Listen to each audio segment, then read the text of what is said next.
श्रीमद् भागवत क्या है? सर्ववेदे इतिहासानाम सारम सारम समुद्रतम।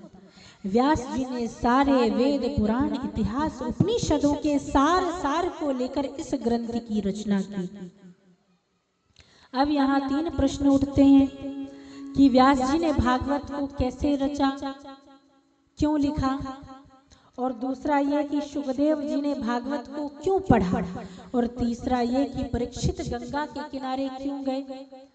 कहा कि ऐसा क्यों पूछा गया परीक्षित के लिए।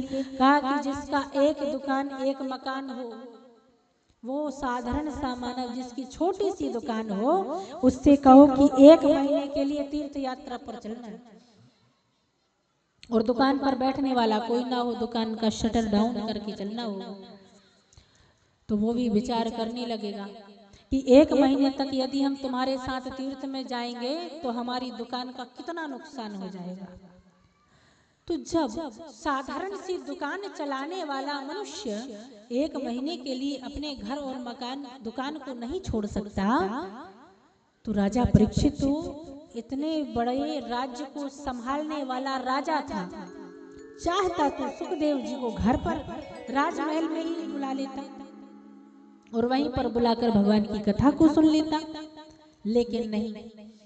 कहते हैं कि घर में कथा जब होती है तो कई सारे प्रपंच लग जाते हैं, माया लग जाती है।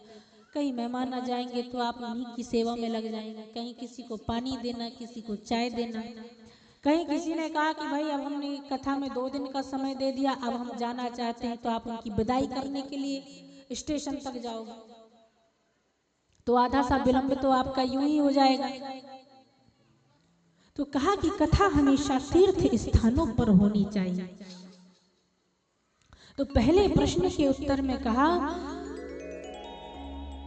कि एक दिन व्यास जी महाराज सुबह सुबह स्नान कर कर बैठे ध्यान मग्न। उन्हें दिखा कि 5000 वर्ष के बाद क्या होने वाला है। कलयुग का उन्होंने सारा वर्णन कर दिया कि क्या होगा, लेकिन खिन्न होकर के बैठ गए, सब कुछ लिख दिया। पहले एक ही वेद था, फिर वेद के 4 भाग कर दिए, ऋग्वेद, यजुर्वेद, सामवेद, अथर्ववेद, और पतित द्विजाति और शूद्रों के लिए महाभारत नामक ग्रंथ का प्रादुर्भाव कर दिया गया। अब कहते हैं कि महाभारत किसे कहा जाता है, तो कहा कि सतव्रती और असतव्रती के युद्ध को महाभारत कहा जाता है, धर्म और अधर्म के युद्ध को महाभारत कहा जाता है। तो किसी ने कहा कि धृतराष्ट्र तो अंधा था, तो कहा कि अरे धृतराष्ट्र को अंधा कहने वाले सुन लो, धृतराष्ट्र कोई अंधा नहीं था, अंधा तो वह जीव है, वह हर एक जीव धृतराष्ट्र है जो काम में, माया मोह में अंधा हो,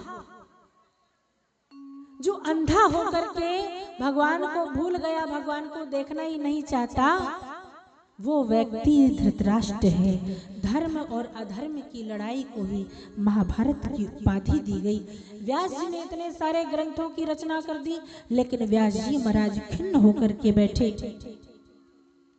नारद जी महाराज आए, स्वागत किया। नारद जी ने कहा कि व्यास जी आपने भगवान के गुणों को नहीं लिखा, इस वजह से आप इतने परेशान हो रहे हैं। आप भगवान के गुणों को लिखिए, आपके चेहरे पर अलग ही प्रसन्नता दिखाई देने लगेगी।